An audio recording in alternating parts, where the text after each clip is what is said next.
Bismillahirrahmanirrahim. Assalamu alaikum. How are you all students? This is your history lecture number 4. Today we will do the reading of Fatimid dynasty. First of all, we come to know or we will revise our important points.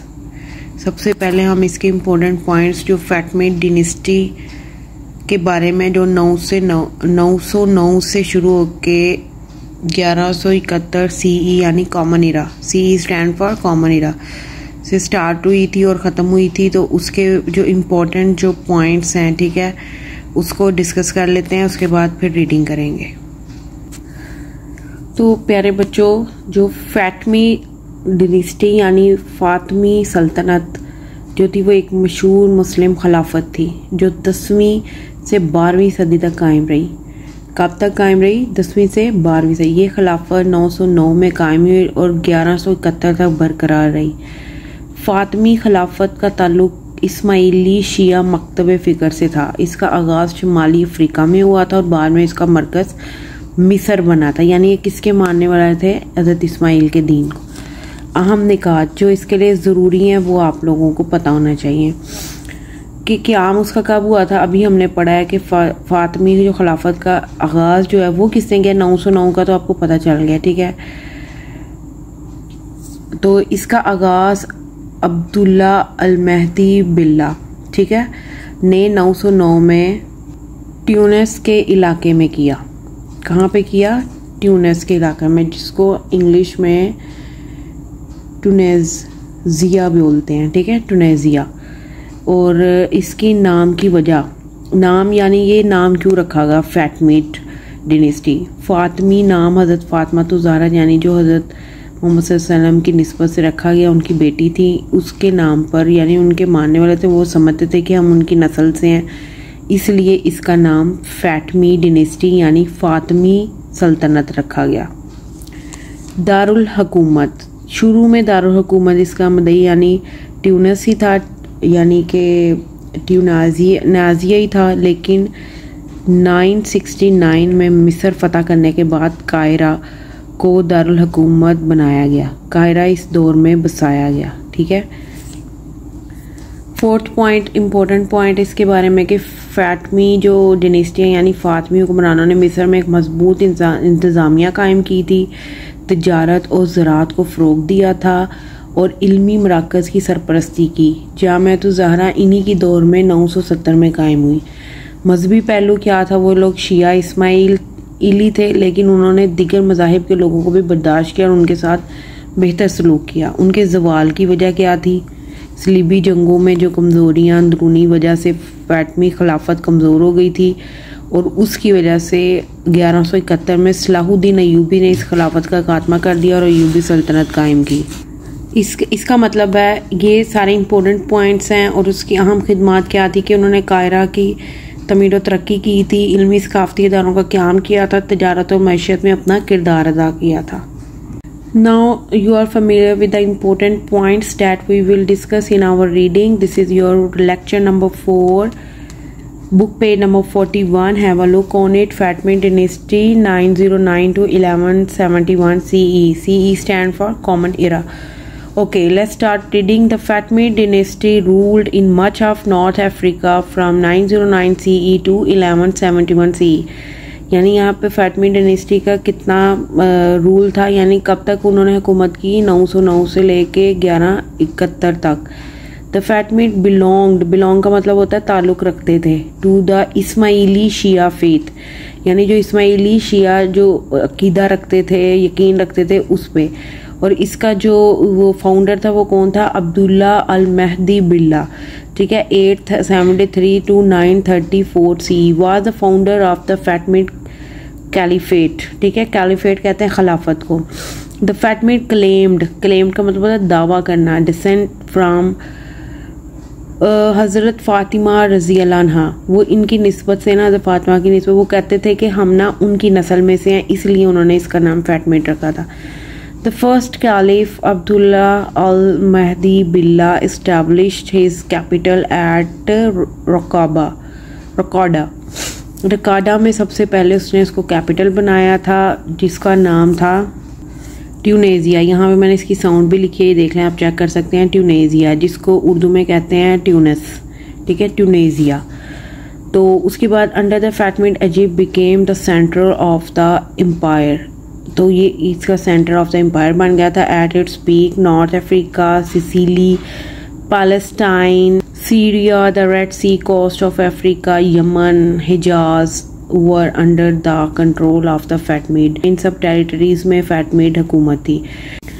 During the reign of Fatimid, Egypt flourished में तरक्की की, and developed an extensive trade. उन्होंने बहुत ज़्यादा वसी कर दिया था तजारत को, तजारत का जो नेटवर्क था इन बोथ द मेडिटेरेनियन यानी बहर रूम से लेके एंड द इंडियन ओशन तक, विच इवेंचुअली का मतलब होता है आखिरकार, डिटरमिन पुरअज़म होकर, the economic course of Egypt during the High Middle Ages. They built many historical buildings like मस्जिद of Mahdia Tunisia in 916 CE, Al Azhar मस्जिद Cairo in 972 CE and the great Al Hakim मस्जिद Cairo. यानी कि ये इतनी बड़ी मस्जिदों के नाम हैं, बहुत फेमस मस्जिदें हैं और ओल्ड हैं। तो इनकी बुनियाद भी किसने रखी थी? फैटमिड डिनेस्टी ने, ठीक है, जिसका जो फाउंडर वो था Abdullah al Mahdi Billah. Now student, on book पे number 42 we have the images of the Mahdiya Masjid Tunisia, Al Azhar Masjid Cairo, and there on page number 43 we have the अल अकमर मस्जिद Cairo, ठीक है। ये मस्जिदों के नाम भी हैं और उसके साथ उनकी बिल्डिंग्स भी आपको दिखाई गई हैं। और this is the map of Fatimid dynasty and look at the map by yourself. Now it come back to the reading. In 1171 CE sultan Salahuddin Ayubi had become the real master of Egypt. Egypt का जो real master था वो 1171 में सलाहुद्दीन अयूबी बना। उसके बारे में आप लोग पहले भी थोड़ा बहुत जानते हैं due to the serial that you are watching on your televisions. And the Fatimid dynasty, thus Fatimids were overthrow, इक़्तिदार को हटा दिया by sultan Salahuddin Ayubi and established Ayyubi dynasty. Now student, it is very important point because this is your long question number 2 as well, social structure of Fatimid dynasty, page number 43. So let's start our reading students. This is your social structure and as well long question number 2. Cairo became the most important cultural center in the Islamic world under Fatimid. Cairo, that is the city of Egypt and the biggest city of the Arab as well. Cairo में जो क्या था, बहुत ही ज़्यादा important जो cultural centre बन चुका था फैटमिड डिनेस्टी में, ठीक है, फातमी सल्तनत में। It was a major centre of the production का मतलब क्या होता है? पैदावार, ठीक है, ऑफ पोट्री यानी मिट्टी के जो बर्तन होते हैं उनको बनाने के लिए, ग्लास, शीशे के, metal work, rock, crystal, Ivory, would carving and textile. It means that they are both intelligent and hardworking as well. Fatimid architecture and architectural decoration played a critical role in Fatimid ceremony यानी त्योहारों में and processions, यानी उन्होंने architecture की बहुत अच्छी जो बुनियाद रखी थी। द ग्रेट मस्जिद ऑफ महदिया इन टूनीजिया एंड अल अकमर मस्जिद इन कायरो वाज वर्थ सीइंग, जो देखने के लायक थी, काबिल थी, ठीक है। फैटमिड्स रूल वर रिनाउंड का मतलब होता है मरूफ for tolerance as Muslim, Christians and Jews occupied significant public offices appointed purely on merit, यानी जो ऑफिसर्स जो होते थे उनको अपॉइंट किया जाता था तो मेरिट के ऊपर, यानी कि किसी के कहने पे नहीं, कोई सिफारिश नहीं होती थी। उनका जो टैलेंट होता था उसके ज़रिए ही उनको हायर किया जाता था। Fatimid also appear to have valued women contribution को उन्होंने वैल्यू दिया था। जाहिर है उन्होंने हज़रत फातिमा तो ज़हरा यानी हुज़ूर सल्लल्लाहु अलैहि वसल्लम की बेटी की नाम पर उन्होंने ये डिनेस्टी स्टार्ट की थी। वो अपने आप को उनकी नस्ल में से समझते थे, तो उनका बहुत ज़्यादा कंट्रीब्यूशन समझा जाता था वुमेन का, which were almost non existent at the time. और उस वक़्त ये मुमकिन नहीं था कि आप औरतों के हकूक़ के बारे में भी बात करें। Within the world it became the economic and cultural centre of the region. तो ये हमारी फैटमिड डिनेस्टी थी। Read it by yourself. Now it's a time to solve our long question number 2. So here we go, we have book page number 54 or long question number 2. What was the social structure of Fatimid? Discuss. First of all, write the question on your rough register, and after that give the answer of the question about the social structure of Fatimid dynasty. Just like that, here is what was the social structure of Fatimid dynasty. Discuss.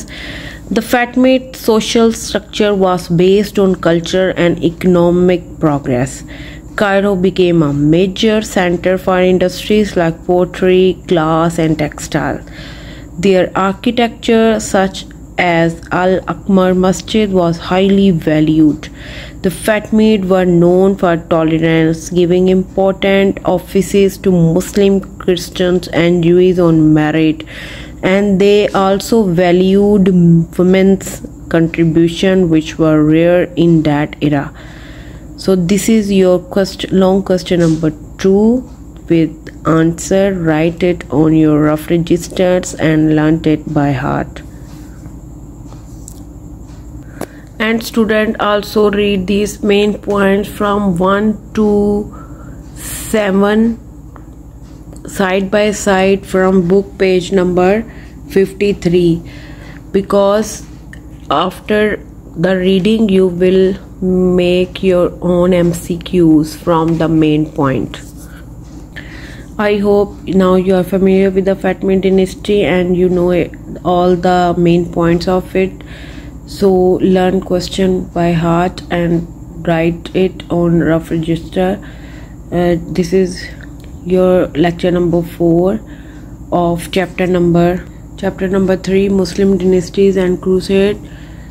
Don't forget to subscribe our channel. Allah Hafiz.